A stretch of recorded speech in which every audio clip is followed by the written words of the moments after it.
প্রিয় দর্শক, শুভেচ্ছা। আপনারা ভালো আছেন? আপনাদের ভালো থাকার প্রত্যাশা নিয়ে শুরু করছি আপনাদের প্রিয় অনুষ্ঠান গ্রিন ভিউ ক্লিনিক টেলিপ্রেসক্রিপশন। দর্শক,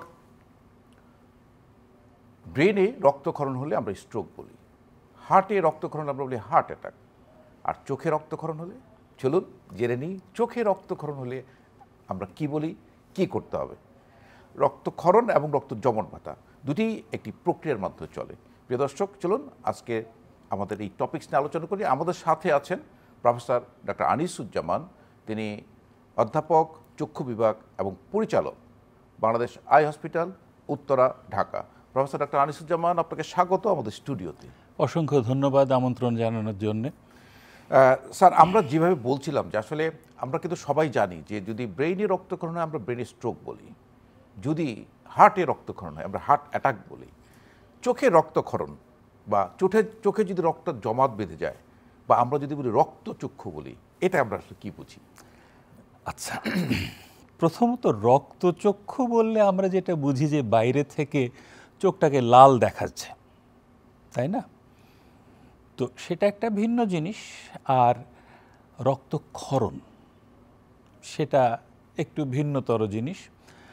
তো মোটা দাগে ব্রেইনেও যেমন রক্তক্ষরণ বিভিন্ন জায়গায় হতে পারে, ডুরা ম্যাটারের নিচে, ব্রেনের ভেতরে, বিভিন্ন জায়গায় হতে পারে, ঠিক একইভাবে চোখের মাঝেও রক্তক্ষরণ কিন্তু চোখের বাইরে থেকে শুরু করে চোখের ভেতরের যে বিভিন্ন অংশগুলো এখানে হতে পারে, এই সব জায়গাগুলোতে হতে পারে। এবং অবস্থান ভেদে এটাকে আমরা বিভিন্ন রকম নামকরণ করে থাকি, এবং ঠিক একইভাবে অবস্থান ভেদে এগুলোর তীব্রতা, রোগের কারণে দৃষ্টির উপরে প্রভাব, চিকিৎসা পদ্ধতি, দৃষ্টির উপরে প্রয়োগ সব কিন্তু ভিন্নতর হয়। তো আমরা মোটা দাগে এই যে রক্তক্ষরণের অবস্থানগুলোকে যদি চারটা ভাগে ভাগ করি, একটা হতে পারে যে চোখের বহির দেয়ালে, চোখের বাইরের অংশে হচ্ছে, সেটা এক ধরনের। তারপর ধরুন চোখের অ্যান্টেরিয়র সেগমেন্ট যেটাকে আমরা বলে থাকি, চোখের সামনের অংশ যেখানে কর্নিয়া, আইরিস এবং কিছুটা অংশ এখানে হতে পারে।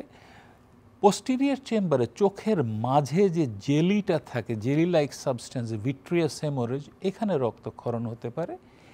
এবং রেটিনা বা রেটিনা সংলগ্ন এলাকায় রক্তক্ষরণ হতে পারে। তো ধরুন প্রথমে আমরা আলাপ করি চোখের বাইরের যে রক্তক্ষরণটা হয়। এর আগে স্যার, চোখের বাইরের রক্তক্ষরণ আগে আমরা যেটা জানতে চাই, আসলে যদি কি কারণে রক্তক্ষরণ হয়, মানে কজটা কি রক্তক্ষরণ? রক্তক্ষরণ কিন্তু বিভিন্ন জায়গায় বিভিন্ন রকম কারণে হয়ে থাকে। কিছু কমন কারণ থাকে যেটাতে যে কোনো জায়গায় ব্লিডিং হতে পারে শরীরের অন্যান্য জায়গার মতো। আর এর বাইরে যেমন ধরুন চোখের সাবকনজাংটিভাল হেমোরেজ, আপনি অফিসে গেছেন, আপনি জানেনই না, আপনার কর্মী নোটিস করলেন যে আরে আপনার চোখে তো লাল হয়ে আছে, আপনি আয়নায় দেখলেন রীতিমতো রক্ত জমে আছে, আপনি জানেনই না, কোনো উপসর্গ হয় না। এবং এটা এত কমন একটা জিনিস, এবং রোগীরা দেখে ভীষণ আতঙ্কিত হয়ে যান, চোখের একটা অংশ জুড়ে লাল রক্ত জমে আছে। এটা কেন হয়? অতি তুচ্ছ আঘাত থেকে, আপনি জানেনই না, হয়তো চোখ চুলকানো থেকে হতে পারে, প্রসাধনী প্রয়োগ করার সময় সামান্য আঘাত থেকে হতে পারে। আসলে এটার প্রক্রিয়াটা যদি বোঝা যায় তাহলে জিনিসটা আরও সহজ হয়। চোখের যে সাদা অংশ যেটাকে আমরা স্ক্লেরা বলছি, এটার উপরে কিন্তু একটা স্বচ্ছ আবরণী থাকে যেটাকে আমরা বলি কনজাংটিভা। এই কনজাংটিভার মধ্যে অতি সূক্ষ্ম কিছু রক্তনালী থাকে, খালি চোখে সচরাচর দেখা যায় না। এই রক্তনালীগুলো কিন্তু সুস্থ রক্তনালী, কিন্তু অত্যন্ত সূক্ষ্ম, সুতরাং অত্যন্ত সামান্য আঘাতে এগুলো ক্ষতিগ্রস্ত হতে পারে, ছিঁড়ে যেতে পারে। এবং তখন হয় কি, বাইরের ব্লাড যেমন খুব সহজেই এদিকে সেদিকে চলে যেতে পারে, ওখানে কিন্তু ব্লাডটা ওইখানেই রয়ে যায় এবং আস্তে আস্তে ছড়াতে থাকে। এবং দেখে মনে হয় কি যে কেউ অনেকটা কিছুটা রং ছুঁড়ে মেরেছেন, অথবা তুলি দিয়ে আঁকা, এই রকম ক্লিন কাট মার্জিন থাকে, তুলি দিয়ে আঁকা, তেমন কোনো সিমটম থাকে না, রোগী বুঝতেই পারেন না। তো কেন হয় যেমনটি বলছিলাম, তুচ্ছ আঘাত থেকে হতে পারে, অতিমাত্রায় জোরে হাঁচি, কাশি, বমি করলে এটা হতে পারে, তারপরে কোনো ভারী জিনিস তুললে এটা হতে পারে, যাদের ডায়াবেটিস আছে, ব্লাড প্রেশার আছে, তাদের ওখান থেকে হতে পারে। এরপরে ধরুন ডায়াবেটিস, ব্লাড, যারা ধরুন অ্যান্টিপ্লেটলেট, যারা রক্ত তরল রাখার ওষুধ, অ্যাসপিরিন, ক্লোপিড এই জাতীয় দীর্ঘদিন খাওয়ার পরে ওষুধ খান, তাদের ক্ষেত্রেও এটা হতে পারে। স্যার, একটি প্রশ্ন এখানে চলে আসে কারণ হিসাবে, যে আমরা দেখি, আমি চেস্টে কাজ করি, যে টিবির ক্ষেত্রে আমাদের কফের সাথে ব্লাড আসে, তো তখন আমরা হয়তো একটা ধারণা করি যে টিবি হতে পারে। তো এরকম স্যার চোখের মধ্যে কি রক্তক্ষরণ টিবির কারণে হতে পারে? হ্যাঁ, এটা আমরা ওই যে চোখের মাঝে যে ব্লিডিং, যেটা জেলিতে ব্লিডিংয়ের কথা বলছিলাম, ওইখানে কিন্তু এক ধরনের ব্লিডিং হয়। এটা অধিকাংশ ক্ষেত্রে টিউবারকুলোসিস থেকে হয়। এখানে যে জিনিসটা হয়, রেটিনাতে যে রক্তনালীগুলো আছে, রেটিনাল যে ব্লাড ভেসেলসগুলো, এগুলোতে এই আপনার টিউবারকুলোসিস জনিত এক ধরনের ইনফ্লামেশন হয়, ভ্যাসকুলাইটিস হয়, এবং এই ভ্যাসকুলাইটিস থেকে আলটিমেটলি দেখা যায় যে ওই রক্তনালীগুলোয় রক্ত প্রবাহ কমে যায়, তার থেকে রক্ত সরবরাহ কমে গেলে আবার নতুন রক্তনালী গজায়, এবং তার থেকে বারবার ব্লিডিং হতে থাকে। এবং দেখা যায় যখনই কোনো তুলনামূলকভাবে অল্প বয়স্ক রোগী বারবার এরকম চোখের ভেতরে ভিট্রিয়াস বডি, চোখের মাঝে রক্তক্ষরণ নিয়ে আসছেন, প্রথম দিকে দেখা যায় যে খুব সহজে এটা ভালো হয়ে যায় বিশ্রাম নিলে বা একটু কনজারভেটিভ ট্রিটমেন্ট নিলে, কিন্তু পরে দেখা যায় যে ঘন ঘন হচ্ছে এবং সেইভাবে ভালো হয় না, এবং তখনই আমরা সন্দেহ করি যে তিনি সম্ভবত টিউবারকুলোসিস জনিত রেটিনার রক্তনালীর প্রদাহে ভুগছেন, এবং তখন আমরা প্রদাহ নিবারণকারী ওষুধ প্রয়োগ করি। তিনি টিবিতে ভুগছেন কিনা সেটা নির্ণয় করার জন্য পরীক্ষা করি এবং সেইভাবে চিকিৎসা দিয়ে থাকি। যেটা স্যার আমাদের বাংলাদেশে খুব কমন এখনকার জন্য, ডেঙ্গু ফিভার। আমরা দেখি এখানেও আমরা অনেক সময় দেখি যে রোগীরা চোখে রক্ত নিয়ে আসছে। আমি আসছি সেই বিষয়টাতে।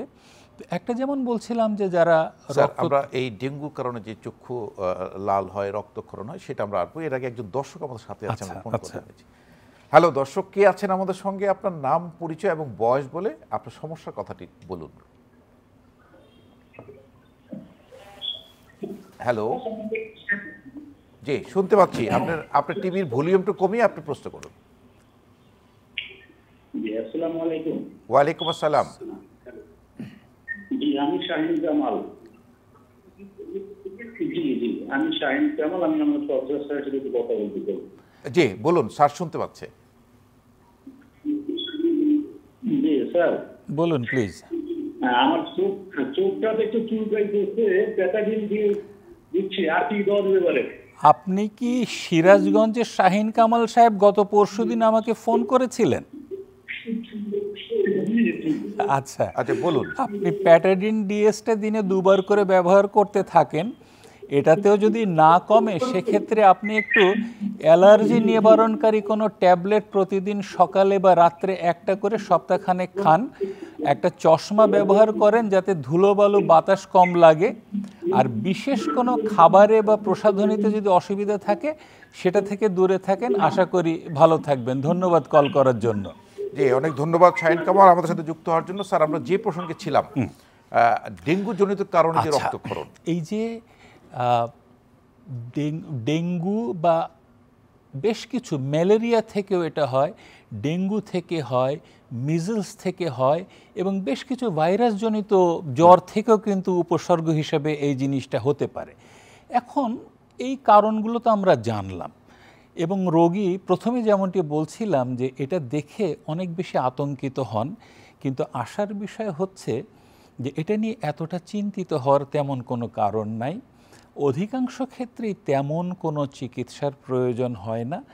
এটার মাত্রা ভেদে দেখা যায় 1 থেকে 3 সপ্তাহের মধ্যেই এটা নিজে নিজেই ভালো হয়ে যায়। শুধুমাত্র একটু চোখটাকে আরাম দেওয়ার জন্য এক ধরনের আর্টিফিশিয়াল টিয়ার আমরা লিখে থাকি। রোগী কিছুটা মানসিকভাবে আশ্বস্ত বোধ করেন এবং একটু স্বাচ্ছন্দ্য বোধ করেন, কিন্তু প্রশ্ন হচ্ছে যে কখন চিকিৎসা নিতে হবে।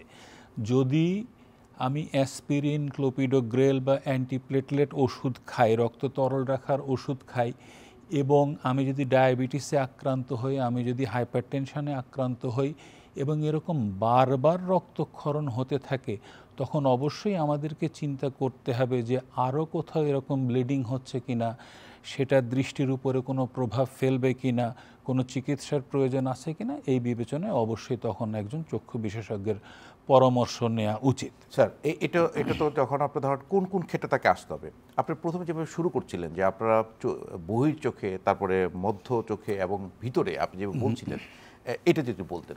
আচ্ছা, এরপরে যেমন ধরুন আপনি শীতের মৌসুমে দেখবেন অনেকে ব্যাডমিন্টন খেলে থাকেন এবং ওই সময় প্রায় আমরা অনেক রোগী পাই যারা শাটলককে আঘাত পেয়ে চোখের সামনের অংশে রক্তক্ষরণ নিয়ে আসেন। আঘাত পেয়েছেন, তারপরে চোখ লাল, চোখে ব্যথা, এবং আমরা ইতিহাস নিয়ে স্লিট ল্যাম্পে বসিয়ে দেখি যে চোখের সামনের অংশে কর্নিয়া এবং আইরিস, যে কালো পর্দা, আলোক নিয়ন্ত্রণকারী পর্দা, এটার মাঝখানে যে অংশ, এখানে রক্ত জমে থাকে। এখন এইটাতে গেল আঘাতজনিত কারণে রক্ত জমা। এই যে সামনের প্রকোষ্ঠ, অ্যান্টেরিয়র চেম্বার অফ দ্য আইতে যে রক্তটা জমছে, এটাকে আমরা বলে থাকি হাইফেমা। এখন এই হাইফেমা বা অ্যান্টেরিয়র চেম্বারে ব্লিডিংয়ের কমনেস্ট কারণ কিন্তু ট্রমা থেকে হয়ে থাকে। এর বাইরে যারা রক্ত তরলকারী ওষুধ খেয়ে থাকেন তাদের ক্ষেত্রেও হতে পারে। তারপর যেমন ধরুন, স্যার আমাদের সাথে আরেকজন দর্শক যুক্ত হয়েছেন, আমরা ফোন কলটি নিয়ে নিচ্ছি। হ্যালো দর্শক, কে আছেন আমাদের সাথে? আপনার নাম, পরিচয় এবং বয়স বলে সমস্যার কথাটি বলুন।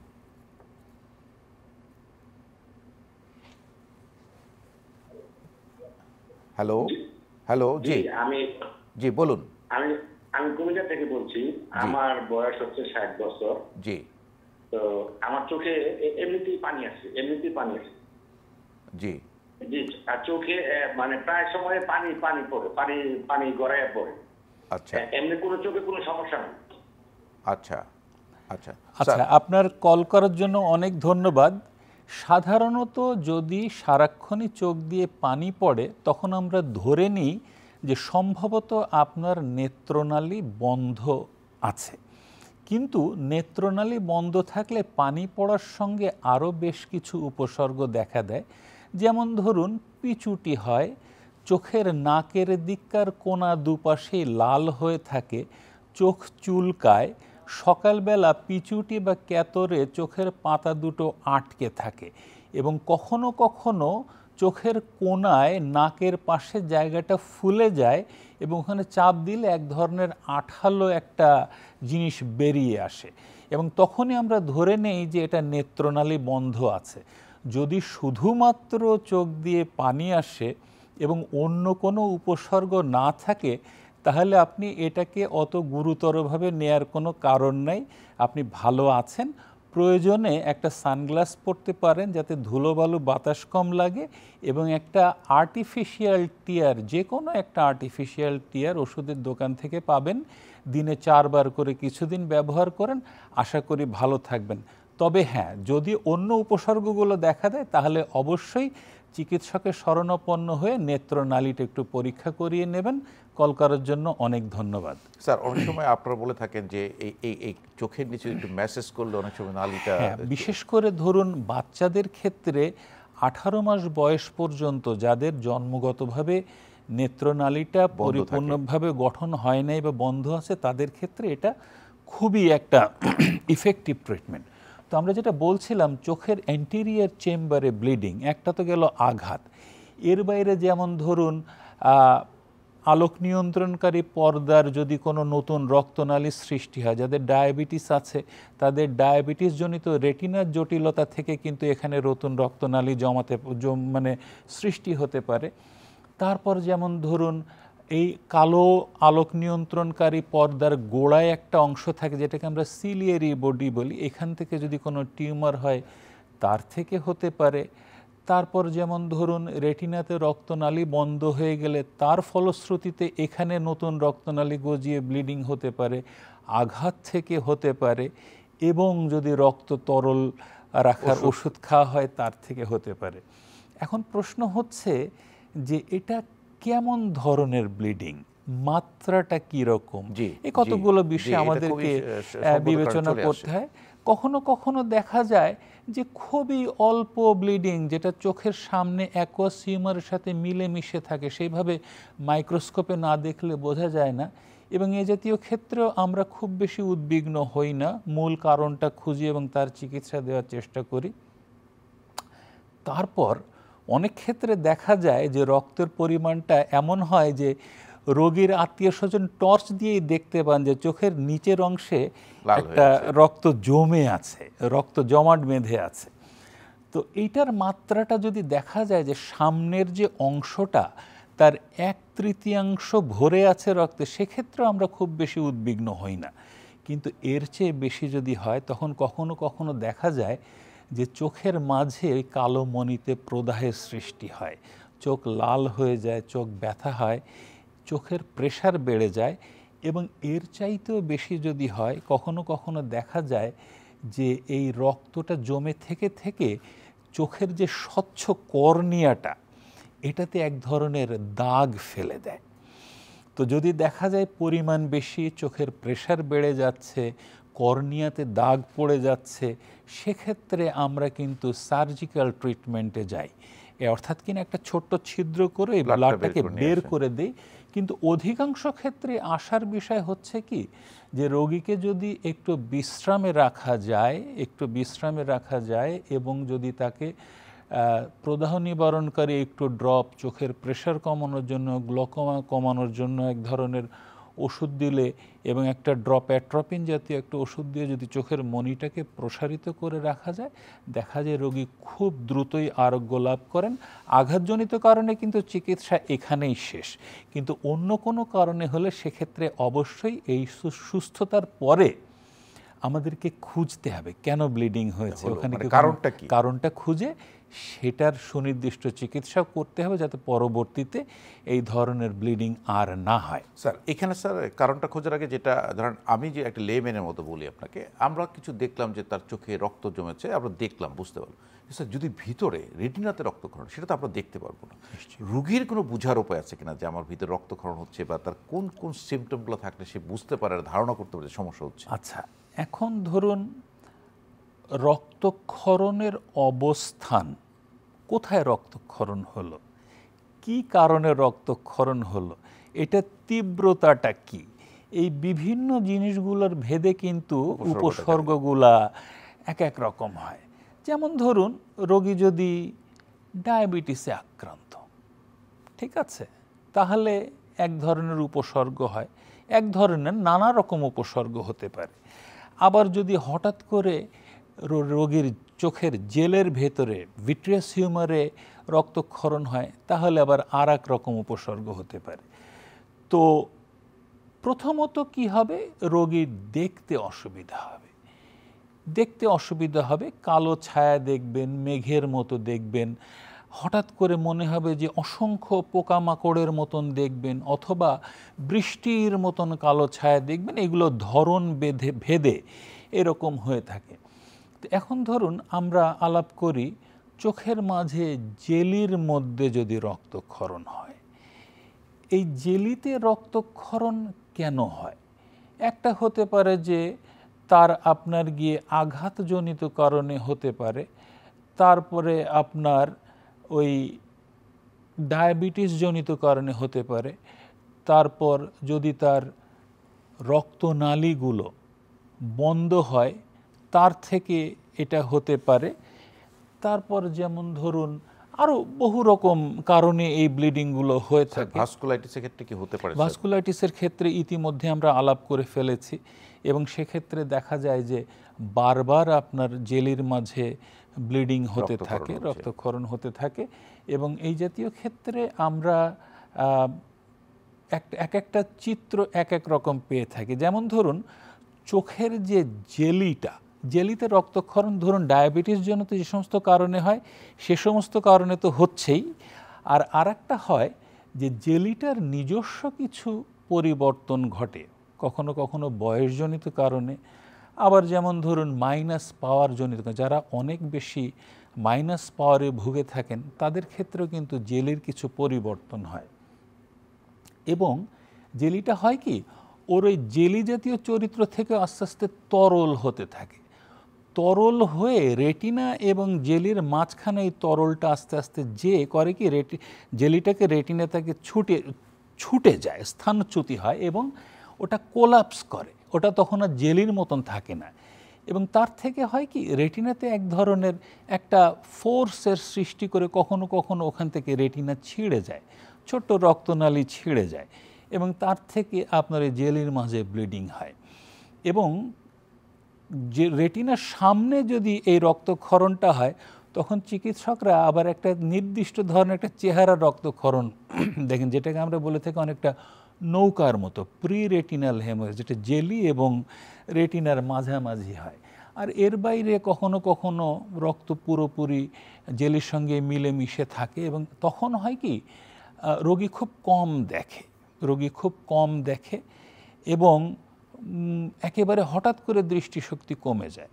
আবার যখন হঠাৎ করে কোনো সূক্ষ্ম রক্তনালী ছিঁড়ে রক্তক্ষরণ শুরু হয় তখন মনে হয় যে হয়তো বৃষ্টির মতো অসংখ্য কালো ছোট ছোট ছোট ছোট বৃষ্টির মতন ছায়া দেখতে থাকেন, কখনো কখনো মেঘের মতন ছায়া দেখতে থাকেন।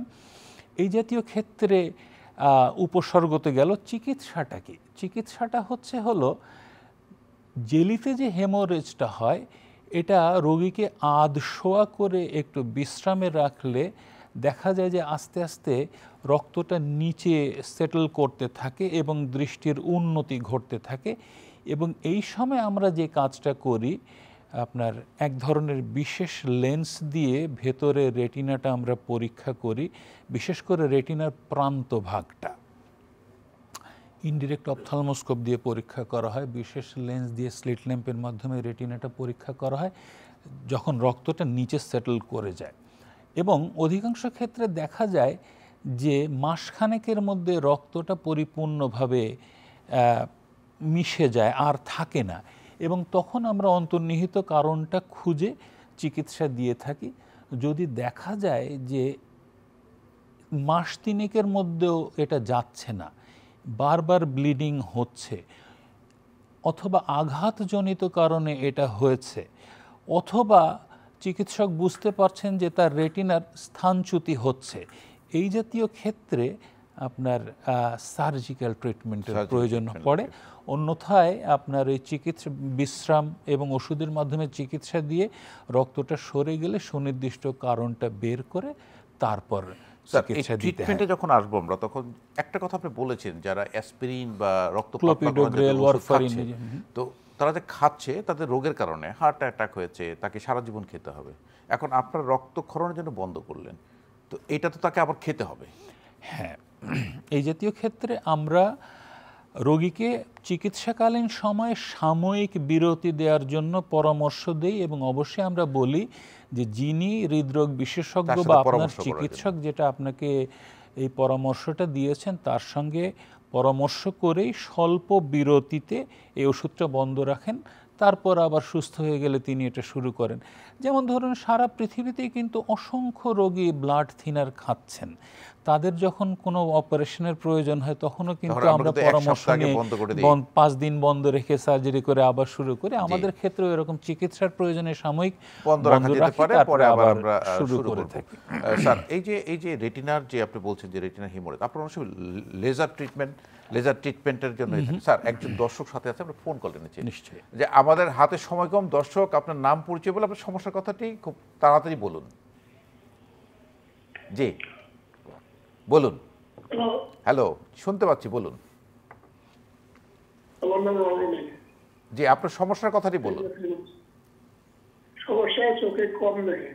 চোখে কম দেখেন, দূরে কম দেখেন না কাছে কম দেখেন? কাছে কম দেখা যায়। বয়স কত আপনার? আপনি একজন চিকিৎসকের পরামর্শ, জি আপনি সঙ্গেই থাকুন স্যার। যে কথাটি দর্শক বলেছেন যে উনি কম দেখেন, কাছে, ওনাকে একজন চক্ষু বিশেষজ্ঞের পরামর্শ নিয়ে একটা গ্লাস দিলে আমার মনে হয় যে উনি ভালো হবে।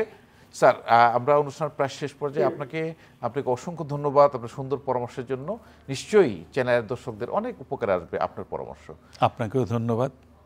প্রিয় দর্শক, আমরা চোখে রক্তজনিত কারণে, রক্তক্ষরণ এবং রক্ত জমাট বাধাজনিত কারণে যে সমস্যাগুলো সেটা জানলাম, এবং আপনি একজন চক্ষু বিশেষজ্ঞ পরামর্শ নিয়ে আপনি চোখের চিকিৎসা নিন। চোখ ভালো রাখুন। দর্শক, ভালো থাকুন, সুস্থ থাকুন, নিরাপদেই থাকুন।